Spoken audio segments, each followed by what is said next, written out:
documentoscopia, nosotros no lo entendemos así, trabaje sin el original. Porque si nosotros no tenemos el original en el laboratorio, no tiene sentido porque todo este tipo de técnicas analíticas no las vamos a poder aplicar. Es imposible. Yo necesito tener el original.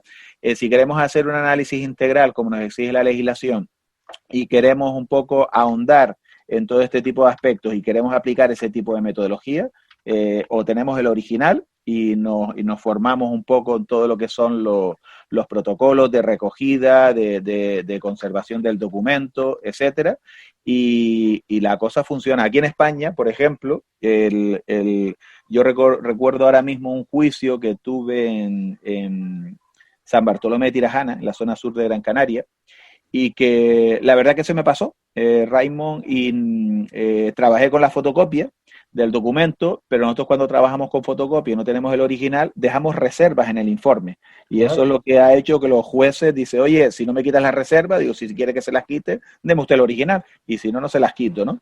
Entonces por ahí lo hemos forzado un poco. Pero claro, recuerdo que el juez me llamó la atención porque no me había llevado el original del juzgado.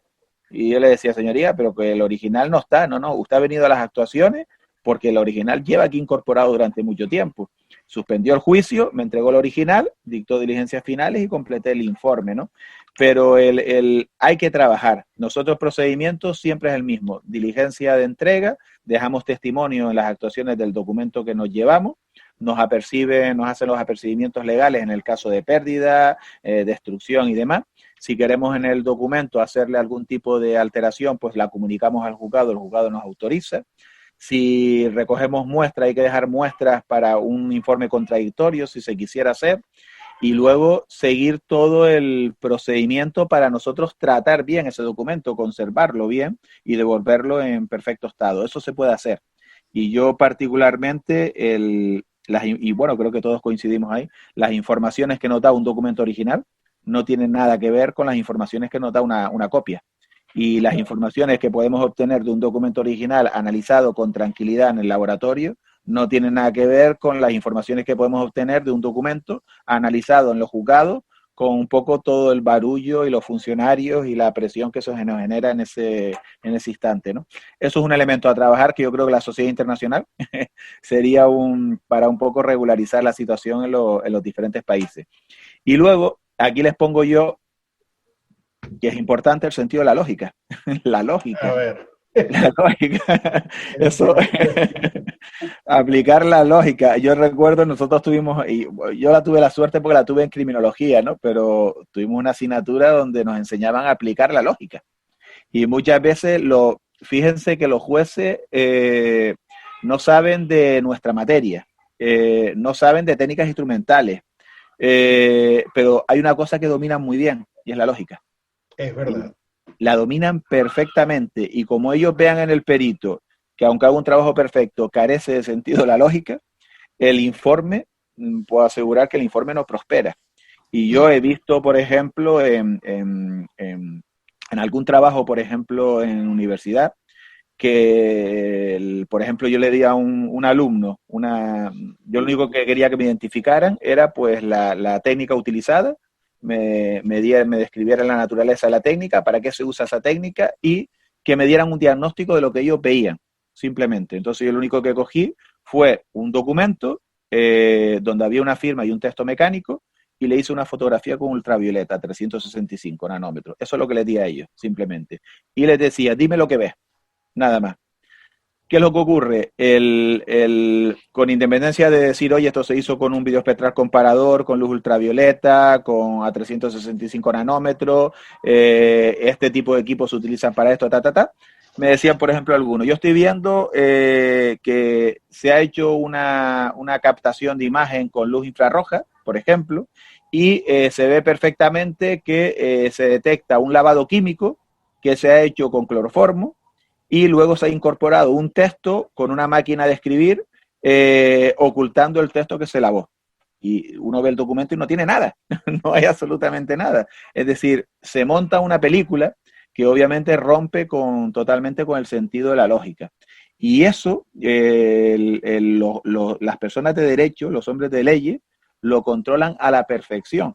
Entonces, es uno de los aspectos que los peritos también debemos empezar a trabajar, en poner limitaciones a Interesantísimo. lo que decimos y tener un sentido del saber trabajar. Y bueno, ahí pongo un etcétera porque seguramente se me olvidará mucho.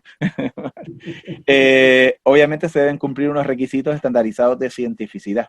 Eso es lo que es el reto que tenemos. Y siguiendo un poco al colega Celso del Pichía, pues evitar resoluciones judiciales injustas basadas en pruebas erróneas. Yo, por ejemplo, con Roberto mismo me pasó que una prueba que se hizo en Ecuador con una metodología, un instrumento que no tenía nada que ver, lo que se recogió con ese instrumento no tenía nada que ver con las informaciones que daba, ¿no? Pero la sentencia lo recogió como prueba y se condenó a la persona. Y la persona entró en prisión. Es cierto que los informes periciales no son vinculantes para la autoridad judicial, pero sí tienen un peso importante y tenemos que ser conscientes de eso, ¿no? Y yo particularmente, desde mi punto de vista, una de las cosas que más me preocupa cada día más, y por eso lo hablaba con Antonio Vega, ¿no? Le decía a él que yo ya empiezo a dudar de lo que es el cotejo de letras y firmas, porque veo que hay casos concretos en que las conclusiones a las que podemos dar están basadas más en el azar que en la propia técnica, ¿no? Él me dice, oye, eso es normal, porque a medida que llevas ejerciendo y vas viendo casos, llega un momento en que te cuestionas todo. Y eso es muy importante, ¿no? Voy a hacer una acotación, Oscar. Yo hace algunos momentos acabo de contactar al hijo de Pablo Guzmán, que fue un gran perito venezolano. Ahorita voy a poner una foto de él. Y yo recuerdo que en sus últimos años de vida, que yo tuve la oportunidad de compartir varios peritajes con él, yo le llevaba casos difíciles y él me decía, mira, entiendo por qué te parece un caso difícil y al final de su vida, siendo uno de los mejores expertos grafotécnicos de Venezuela, me dice, yo ya no quiero peritar. Yo ya no me traigas más porque de verdad es Eh, demasiado. O sea, mientras más uno sabe, de hecho, una colega en Colombia hace poco me lo dijo. Raymond, yo mientras más años pasan, más reviso lo que he peritado sí. y soy más cuidadosa aún. Continúa, disculpa No, no, en absoluto. Eso me está pasando a mí con el tema del cotejo de letras y firmas. Y digo, Antonio Vega me decía que era normal. Lo que tenemos que tener es simplemente prudencia y saber reconocer las limitaciones de la técnica, hasta dónde podemos llegar. Y sobre todo el ayudar a crear que es lo que sea, al final es la finalidad de todo, nuestra disciplina. El crear una sociedad más justa y si se dictan sentencias, resoluciones, que por lo menos intentemos minimizar los errores para que no se basen en pruebas erróneas, ¿no? así. Eso es fundamental. Digo, eso no. Yo quiero, antes de que pases a otro tema, en la legislación nuestra dice, por lo menos en materia civil, que el juez se puede apartar del dictamen pericial si su convicción se opone a ello. Pero Sí, eso hace, ese condicionamiento de su convicción, hace que el que se pueda apartar del dictamen pericial tenga que ser motivado. claro, Entonces, puede claro. haber en algún caso, como ayer me hacían una consulta de un peritaje de avalúo, habían diferencias entre los peritos. Le digo, bueno, eso es válido, que haya diferencia en el avalúo.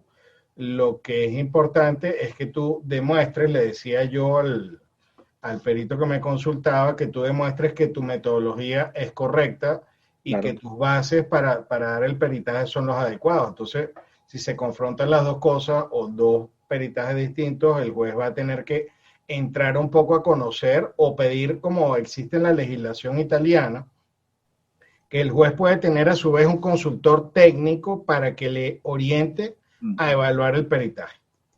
Eso es importantísimo, ¿eh? La legislación aquí no lo comenta, pero es fundamental. Fíjate que nosotros en el juicio de ayer éramos un tema además donde creo que lo dije, son un dinero importante, se estaba jugando, éramos 4 peritos por cada una de las partes. 3 peritos concluimos que el documento que analizamos era falso Y un perito, aparte, que además es muy buen perito, decía que no, que el documento era auténtico. Y ese fue el debate, ¿no? Eso, al menos en España, y yo me atrevería a decir, creo que en el resto de todos los países, yo creo que es algo normal.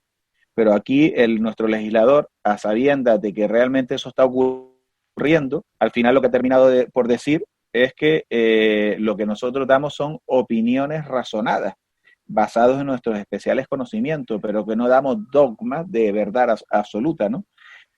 Otra cosa son las evidencias forenses, ¿no? Eso es un tema de mucho debate, muy bonito, ¿no? Pero aquí se ha protegido el legislador en ese aspecto.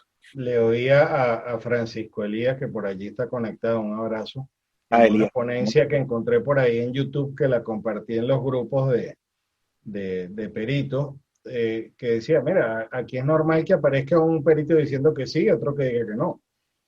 Aquí hace muchos años sucedía, ahora se ha disminuido un poco, pero eso no quiere decir que no haya diferencia. Claro, Que no lo pueda aquí ver. yo vengo ya de uno, pero aquí, Raymond, el confrontaciones totalmente dispares entre peritos, yo particularmente lo estoy viendo cada día más. Y eso obviamente menoscaba. Y ahí, por ejemplo, yo hablaba con Francisco Lía Bartolo, que él me lo comentaba.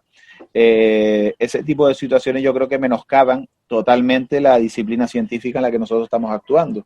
Porque tal es así que aquí nuestro legislador ha dicho ya, vale, no me lo creo y simplemente lo que voy a contemplarlo es como una opinión que usted está dando razonada, simplemente una opinión científica basada en sus especiales conocimientos. Pero no hemos perdido, como digo yo, calidad en el alcance de nuestras conclusiones desde el punto de vista científico, ¿no? En base a todo este tema. Eso es otro de los caballos también de batalla. Por eso autores, por ejemplo, este jurista, mira, me ha adelantado, vienen a decir que nos movemos en otro tipo de paradigma, ¿no? Dentro del paradigma de la ciencia, además, que es el paradigma de la probabilidad. Nosotros podemos hablar de una certeza relativa, pero esas certezas absolutas, esas verdades absolutas, yo particularmente creo que en el cotejo de letras y firmas es muy arriesgado decirlo, cuando los propios científicos, investigadores, utilizando un... No dejamos de estar, perito, saludando. Tenemos que ser bastante. Ha entrado un Alejandro que escribe... Que desactivar unos audios que están activos aparte de los nuestros. Voy a... Ya, vuelve. Sí, por favor, si alguien por allí tiene el micrófono encendido, apagarlo para no tener que apagar el de Oscar. Sí, continúa, Oscar. Gracias, Raymond. Desde el punto de vista jurídico, ya a nosotros nos han integrado en el paradigma de la probabilidad. Obviamente ya esa certeza absoluta, al menos en nuestra legislación, ya está totalmente erradicado, ¿no? Pero eso no quiere decir que nosotros como expertos nos debamos alejar o debamos renunciar. Lo que tenemos que alejarnos son de esos procedimientos que se basan en las percepciones subjetivas de los expertos, ¿no? Y aquí es donde entran las técnicas instrumentales.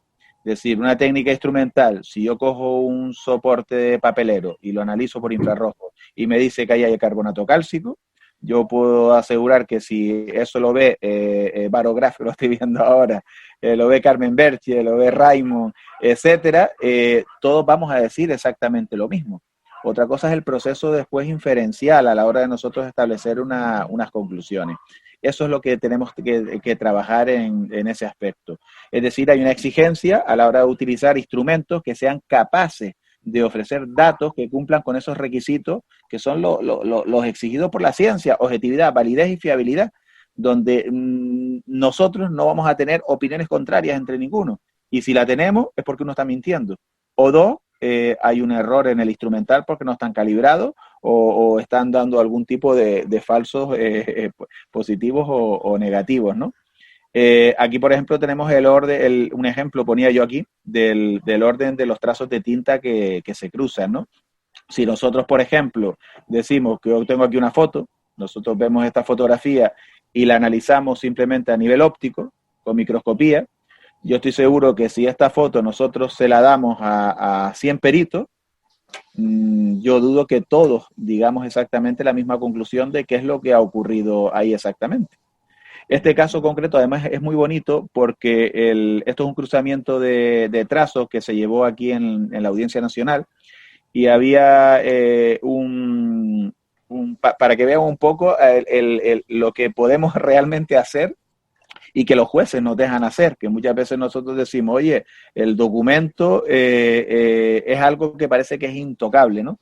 Esto era un cruce de trazos que hay de una firma con un documento, con este texto mecánico concretamente, y teníamos un informe de Policía Científica, en la Comisaría General de Policía Científica, que decía que había que el texto mecánico estaba por encima de la firma, y Guardia Civil, Servicio de Criminalística Guardia Civil, decía lo contrario. Entonces a nosotros nos seleccionaron como peritos. Y en ambos informes lo que decían es una cosa, es que para saber el cruzamiento, y por eso ellos mantenían reserva, habría que tener un cruzamiento igual que se hiciera sobre el mismo papel y con el mismo útil escritural. Eso es lo que decían ellos. Dice, porque es la única manera de saberlo. Entonces nosotros dijimos, bueno, perfecto, asunto solucionado. Solicitamos al juez hacer nosotros un propio cruzamiento en ese mismo documento, con un bolígrafo igual. Es decir, lo estábamos haciendo con un bolígrafo igual que lo caracterizamos previamente por cromatografía, espectroscopía, y el mismo tipo de papel y el mismo tipo de tinta impresora la tenemos porque lo estamos haciendo sobre ese mismo documento. Entonces hicimos un cruzamiento indubitado, fue lo que hicimos. Obviamente nuestro cruzamiento, que es ese que está ahí, es un cruce que está por encima del texto mecánico, porque es un indubitado. ¿Era inyección de tinta? Ese era toner, Ok, no, porque vi los bordes. No, perdona, Raymond, es inyección, y la policía, por eso el dato, la policía pensó que era toner, y ellos al pensar que era toner lo que hicieron fue raspar el documento y obviamente fue una metedura de pata en ese sentido. Además que este caso fue muy curioso, para que veas dónde nos estamos moviendo, ¿no? Que nosotros cuando vimos este documento vimos como que había un arrastre de una huella dactilar, como si sobre el texto mecánico, y eso nos llamó mucho la atención a nosotros. Y recuerdo que Antonio Vega, que yo se lo comenté, me dijo, había una técnica antigua que todavía creo que sigue empleando los policías, que ellos se meten el dedo en la boca y sobre el texto mecánico lo arrastran, y si arrastra, pues es una inyección de tinta, y si no arrastra, es toner. Entonces metieron un lametazo al dedo y tenían la baba ahí puesta sobre la impresión mecánica, ¿no? Pero bueno, la casuística es que nosotros en este caso hicimos el indubitado sobre el mismo documento. Hicimos un cruce sobre el mismo documento, y esos cruzamientos luego nosotros los comparamos con el cruzamiento dubitado para establecer por lo menos una serie de características y respuestas. Pero lo que es cierto que esto es una técnica subjetiva, de la que nosotros debemos huir, que es la microscopía óptica, la primero que debemos entrar. Estos son, por ejemplo, otro tipo de fotografías de microscopía óptica, donde todos seguramente podríamos hablar de cosas diferentes, o aquí tenemos, por ejemplo, otra foto de microscopía. Pero de repente ponemos esto, que es una fotografía de fluorescencia, y en la fotografía de fluorescencia nosotros vemos ahí dos números, dos manuscritos, donde uno emite mucha fluorescencia y el otro no emite nada de fluorescencia. A que aquí seguramente estaremos todos de acuerdo, de que ambas tintas son diferentes, ¿no? Eso es lo que yo creo que debemos ahí buscar, ¿no? El intentar utilizar o implementar metodología, que no todos están los videoespectrales comparadores, hay muchas metodologías analíticas que nos van a permitir a todos nosotros obtener datos objetivos y que además no van a ser contradictorios entre nosotros. Esa es la cuestión. Y con eso yo creo que podemos dar un salto cuantitativo y cualitativo muy importante. Obviamente, ya entrando en el tema ya de las técnicas instrumentales, nosotros las técnicas instrumentales las clasificamos en tres partes concretas. Aquí las tienen: las microscópicas, espectroscópicas y cromatográficas. Es como lo divide además la clasificación que se hace de la química básica o la física, no hay otra. Y además, este tipo de instrumentales, nosotros pensamos, y así como lo venimos aplicando, que hay que utilizarlas de manera secuencial. Lo primero que hay que utilizar son las técnicas de microscopía. Una vez que usemos las técnicas de microscopía, ya ahí nos vamos a forjar nosotros una serie de hipótesis, de estudios, que podemos ir confirmando con las técnicas de espectroscopía. Si con las técnicas de espectroscopía al final no obtenemos suficiente información, pues habrá que recurrir a algún tipo de técnica de cromatografía, que es la que ya nos requiere que nosotros tengamos que recoger una muestra del documento. Aquí en España concretamente, al día de hoy, por parte de los juzgados, ya, vamos, son poquitos los juzgados donde no nos autoricen a que nosotros procedamos a la recogida de muestras. Recoger, por ejemplo, 1 centímetro cuadrado de papel de una esquina. Con 1 centímetro cuadrado obtenemos muchísimas informaciones. Recoger un pequeño microdisco de tinta para un análisis cromatográfico X que hagamos nos da muchas informaciones. Eso son los elementos, pero es lo último que hay que recurrir, que generalmente se recurre si no somos capaces nosotros de resolver el supuesto con las técnicas de espectroscopía. ¿Qué es necesario para comprender la naturaleza de las técnicas instrumentales? Pues saber cómo la materia se dispone a nivel molecular. Ese es uno de los aspectos. Sabemos nosotros que ahondando en la composición y en sus propiedades, así como conocer las transformaciones espontáneas o inducidas de las sustancias que se producen por el simple paso del tiempo. Es decir, aquí hay, por ejemplo, un aspecto importante, es decir, la materia, en este caso nuestra materia, que es el papel y las tintas, sufren transformaciones con el paso del tiempo, que algunas son espontáneas y otras son inducidas. Y eso es muy importante. Y nosotros hemos visto incluso que antes poníamos una fotografía de fluorescencia, donde realmente si nosotros aplicamos al documento una fuente de excitación, una luz monocromática de alta intensidad y le ponemos a la cámara un filtro, pues vamos a ver si efectivamente emiten una longitud de onda mayor y se genera esa fluorescencia, ¿no? Pero ¿qué ocurre? Que nosotros, por ejemplo, desde que se hizo el Congreso Raymond en Canarias en el 2012, desde esa fecha, nosotros hicimos una compra masiva de útiles escriturales aquí en España, además de bolígrafos. Me recuerdo la conferencia de Carlos, los bolígrafos. Entonces, hicimos un estudio de mercado dentro de Cámara de Comercio y vimos cuáles eran estadísticamente las marcas más vendidas y utilizadas aquí en España. Hicimos una compra, además recuerdo que prácticamente, decía yo, son bolígrafos nada más y nos gastamos casi 2.000, 3.000 euros en bolígrafos. Una cosa fuera de lo normal, pero ahí los teníamos. Y a partir de ahí nosotros creamos un grupo de investigación que al día de hoy continúa, obviamente, y hay un becario que todos los el día 4 de todos los meses, él se va a las instalaciones y de cada uno de los bolígrafos, en los mismos tipos de papeles, va recogiendo muestras de tinta de cada uno de ellos. ¿Eso qué significa? Que al día de hoy nosotros, es nuestra principal fuente de información. Al día de hoy tenemos, no sé si son de 500, 700 marcas de bolígrafos diferentes. Tenemos muestras reales que se han ido recogiendo durante todos los meses a lo largo de 7, 8 años. Empezamos en el 2012, ya estamos en el 2020. ¿Qué pasa? Nosotros hemos visto que, por ejemplo, me voy a la Montblanc azul, por ejemplo, una tinta, y nosotros analizamos esas muestras reales con un videoespectral comparador, con fotografía de fluorescencia, y vamos viendo cómo la fluorescencia de la tinta va cambiando. De tal manera que si la misma tinta yo la analizo con la muestra que tiene 0 días respecto a la muestra que tiene 8 años, seguramente todos vamos a pensar que son bolígrafos o son tintas diferentes, y es la misma tinta. Lo único que ha habido una transformación espontánea de la materia, de la composición de la tinta, de forma natural por el paso del tiempo. Eso yo creo que es otro aspecto también fundamental, ¿no? Pues siempre hemos nosotros tenido como muy arraigado que si 2 tintas dan fluorescencia diferente, pues ya tenemos acreditado que son diferentes. Si dan igual no significa que sean diferentes, pero existen casos donde dan diferencia y es la misma tinta, pero tienen diferencias temporales. Eso es un aspecto que hay que tener en cuenta. Eso es lo que se denomina una transformación espontánea de la materia. Inducida, pues efectivamente, como nos está ocurriendo ahora, por ejemplo, y además eso sí lo voy a decir porque no estadísticamente está acreditado, en Barcelona. A nosotros nos están llegando documentos de Barcelona para datarlos últimamente.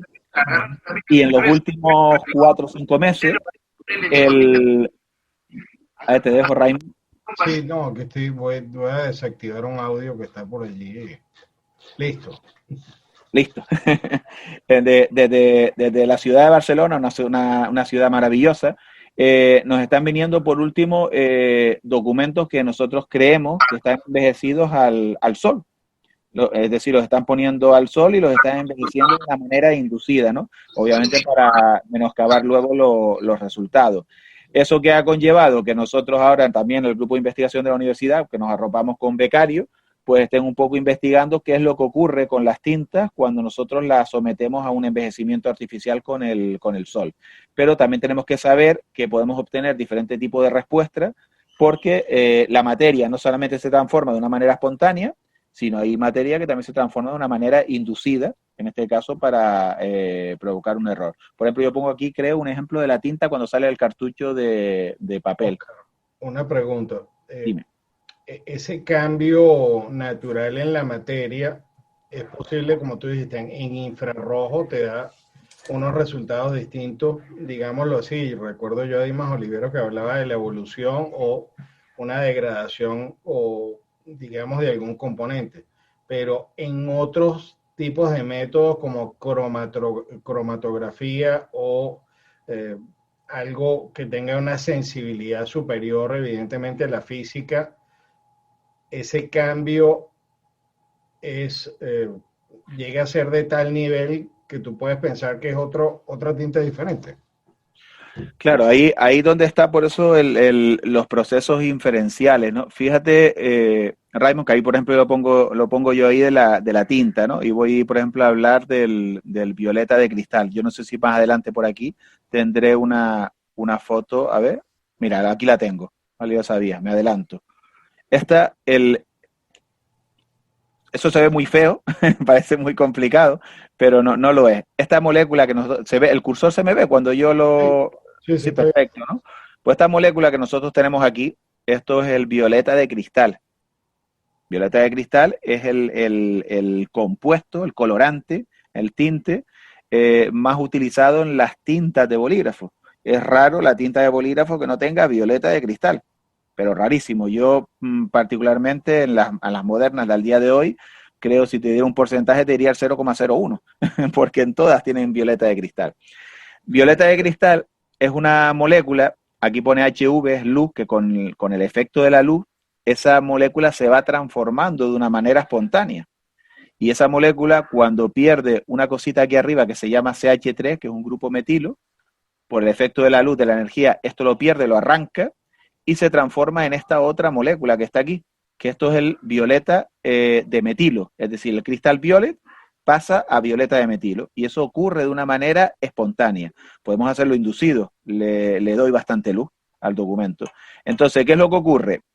Que estos dos tipos de moléculas tienen respuestas espectrales diferentes, tienen fluorescencias diferentes, y si yo incluso las analizo por cromatografía me va a decir, oye, lo que usted está viendo es violeta de metilo en tanta proporción y cristal violet en tanta proporción. Es decir, realmente estoy viendo cosas diferentes. La técnica es objetiva, pero lo que ocurre ahí es que ha habido una transformación espontánea. Entonces, esos son los elementos que obviamente tenemos que nosotros barajar y estudiar y adaptarnos a ello, ¿no? Las tintas, desde mi punto de vista, Raimo, es la misma tinta porque ha salido del mismo cartucho, pero ya no es la misma tinta porque se ha transformado en otra tinta. Entonces, ahí es donde está un poco ahora la dialéctica, el debate en el que podemos entrar, ¿no? Pero es un tema muy importante porque ya yo he visto varios informes donde basándose en una fotografía simplemente de fluorescencia y viendo respuestas fluorescentes diferentes en las tintas, se admite ya sin lugar a dudas que las tintas son diferentes. Y si ustedes, por ejemplo, cogen un documento, simplemente le ponen una lámina negra y dejan una pequeña celdita, y en esa celda, a lo que interesa, les dan ustedes bastante luz ultravioleta, dejan el documento durante 3-4 días, posiblemente vamos a tener ahí una tinta diferente. Y simplemente lo que ha habido es una transformación inducida por mí. Esos son los aspectos a valorar. Después hay otros criterios diagnósticos diferenciales, otras señales, pero si se hace de una manera muy moderada, posiblemente no va a quedar ningún rastro en el documento que a nosotros nos permita detectarlo. Nosotros, por ejemplo, en criminalística siempre hay un principio, en realidad no recuerdo quién lo dijo, que lo que viene a decir es que la ausencia de un efecto no significa que esa secuencia sea invertida. ¿Qué es lo que quiere decir? Que si yo realmente no detecto algo, no significa que no exista. Lo que no existen indicadores para yo detectarlo. Pero no debemos olvidar también que luego los tribunales, en el mundo del derecho, y esto en todos los países, siempre se presume de la buena fe de los documentos. Si nosotros no detectamos, el documento se le presume que es bueno, que es auténtico, que debe surtir efectos jurídicos, ¿no? Pero tenemos que poner todo de nuestra parte, por lo menos para intentar llegar sin errores, o aquello que está muy camuflado, intentarlo ver en la medida de lo posible, ¿no? Y de ahí que debemos un poco empezar a implementar este tipo de técnicas instrumentales, ¿no? Aquí yo les ponía la estructura de la materia, esto voy a saltármelo porque ya hemos ido a lo otro, pero es importante, parece muy baladí, pero entender un poco lo que es la estructura atómica, qué son los elementos, qué son las moléculas, qué son las propiedades físicas, ópticas, químicas. Todos estos elementos son muy importantes porque nos permiten comprender no solamente las técnicas instrumentales analíticas, sino a su vez interpretar los resultados. Yo creo que esto es una de las asignaturas pendientes que se deben implementar en los procesos de formación de los peritos, ¿no? Aquí les pongo, ¿no? Pues el papel y las tintas sufren una serie de transformaciones espontáneas o inducidas por el calor, la humedad o los contaminantes. Esto es lo que se llama la entalpía de la materia. Hay materia que ya está equilibrada, que no cambia nunca, y otra materia que se va cambiando. Un tipo de materia que no cambia, que a nosotros nos suelen pedir, oye, ¿se puede hacer un estudio de datación? El grafito, el carbono. El carbón tiene una entalpía cero, es decir, no se transforma con el paso del tiempo, se mantiene siempre constante, ¿no? Pero hay otro tipo de materia que además existen tablas, que se han generado tablas a nivel científico, que nos dicen incluso los grados de entalpía, y eso nos están dando indicadores de la transformación espontánea de ese tipo de compuestos. Y eso, para nuestra parte, en tintas y papeles, esos valores existen. Y no hemos tenido nunca acceso a los mismos. Es que la cuestión, en ese aspecto, yo entiendo que es alarmante, ¿no? Bueno, ¿qué ocurre con la fluorescencia de las tintas? Esto ya me adelanté. La paso. No, excelente. Estoy dando la puerta a mis hijos que están gritando. Estoy en casa. Agradecido que es un viernes y no tienen ahí a papá. Por Dios. Bueno, las técnicas instrumentales obviamente son importantes porque nos permiten identificar la materia debido al conocimiento que hemos adquirido de las propiedades de la sustancia. Existe una evidente conexión entre las propiedades y el comportamiento de la materia en su estructura a nivel molecular. Es decir, si yo mido por fluorescencia el crystal violet o mido el metil violet, van a tener dos comportamientos, dos propiedades ópticas completamente diferentes porque son dos moléculas diferentes, ¿no? Entonces todo eso obviamente está registrado y por eso existen esas bases de datos que nos permiten a nosotros identificar la materia.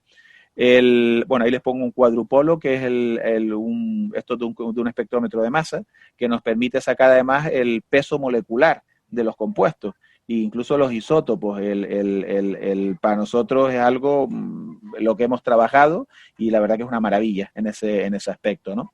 Ahora, ¿qué es lo que ocurre? Y aquí es donde entramos ya un poco en la parte más complicada, ¿no? Y es que la materia se nos puede presentar de una manera pura o en forma de mezcla.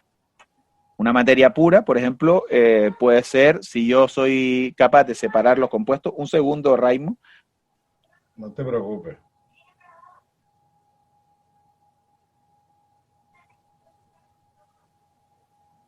Voy a mandarle un WhatsApp a mi mujer para que haga la labor de...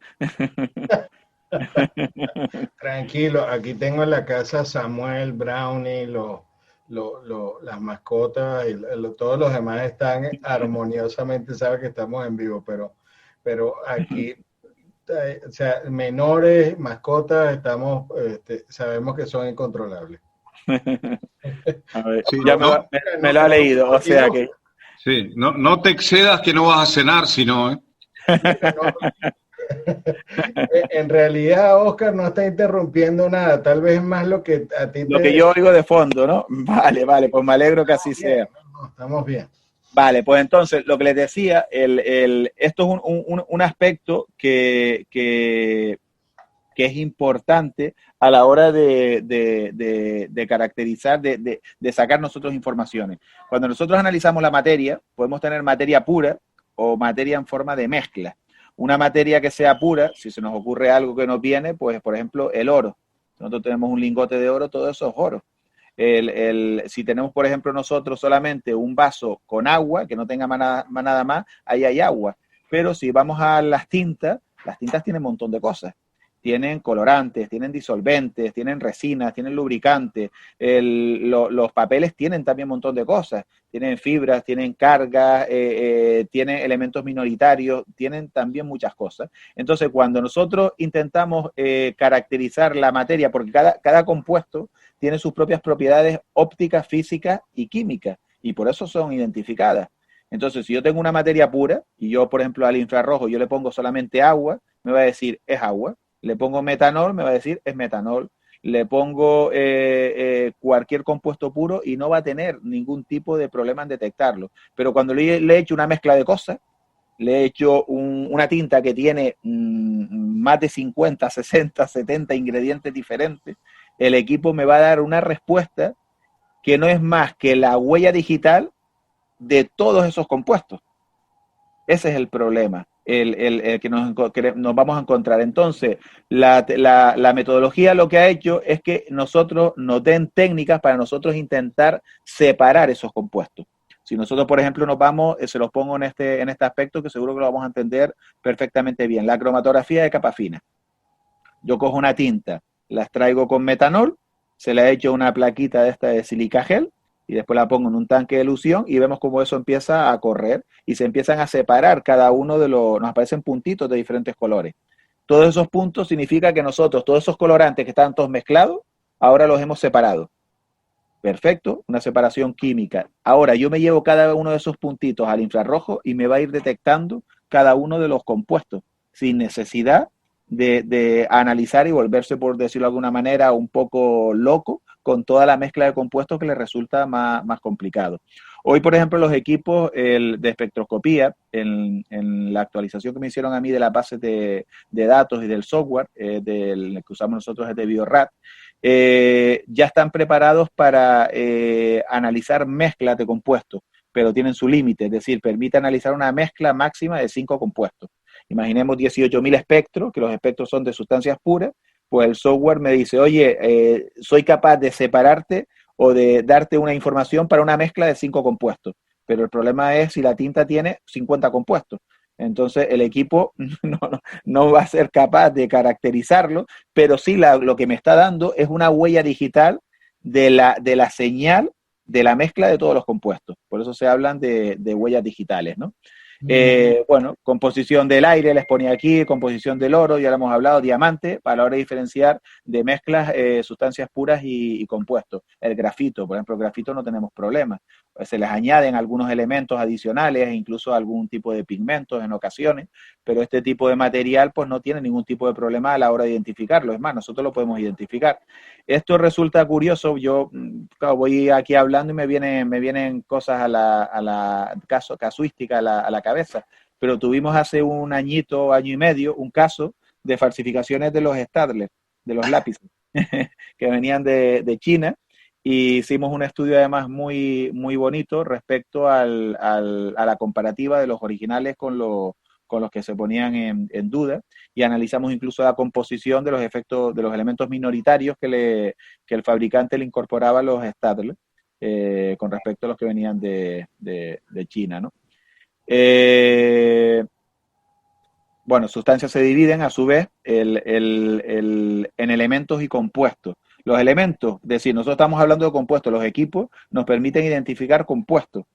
El cristal violet, el carbonato cálcico, son compuestos. El agua es un compuesto, la celulosa que pongo ahí es otro compuesto. Pero después existen elementos. ¿Qué son los elementos?